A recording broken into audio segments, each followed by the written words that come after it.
சாலையில் கண்டெடுத்த 20 பவுன் நகைகளை போலீசில் ஒப்படைத்த திருவாரூர் தூய்மை பணியாளருக்கு பாராட்டுகள் குவிந்து வருகின்றன. சென்னை கூடுமாஞ்சேரியை சேர்ந்தவர் ராதாகிருஷ்ணன். இவர் திருவாரூர் மாவட்டம் ஆலத்தம்பாடியில் உள்ள உறவினர் இல்ல நிகழ்ச்சியில் பங்கேற்பதற்காக மனைவி முத்துலட்சுமி உட்பட 6 பேருடன் நேற்று முன்தினம் ரயிலில் புறப்பட்டு நேற்று திருவாரூர் வந்தார்.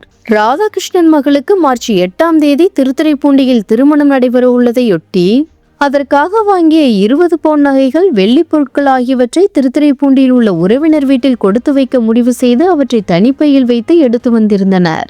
பின்னர் திருவாரூரில் இருந்து ஆலத்தம்பாடிக்கு ஆட்டோவில் அனைவரும் புறப்பட்டுள்ளனர். அப்போது ஆட்டோவின் பின்புறம் வைத்திருந்த நகைப்பை சாலையில் விழுந்துள்ளது. இதனிடையே விருப்பாட்சி நடப்பு சாலையில் துப்புரவு பணியில் ஈடுபட்டிருந்த நகராட்சி தூய்மை பணியாளர் துரை சாலையில் கிடந்த பையை எடுத்து பார்த்தபோது அதில் நகைகள், வெள்ளி பொருட்கள் இருப்பதை கண்டார். இது குறித்து அவர் நகராட்சி அலுவலகத்திற்கு தகவல் தெரிவித்துவிட்டு திருவாரூர் நகர காவல் நிலைய ஆய்வாளர் சந்தானமேரியிடம் நகைப்பையை ஒப்படைத்தார்.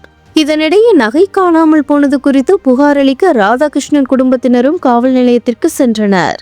அங்கு போலீசார் விசாரணை நடத்தி அவர்களிடம் நகையை ஒப்படைத்தனர். நேர்மையுடன் செயல்பட்டு நகைப்பையை ஒப்படைத்த தூய்மை பணியாளர் துரைக்கு போலீசார் பொன்னாடை போர்த்தி பாராட்டியுள்ளனர்.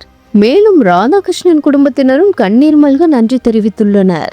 மேலும் வறுமையிலும் நேர்மையை கடைபிடித்த துரையின் செயலை பலரும் பாராட்டி வருகின்றனர்.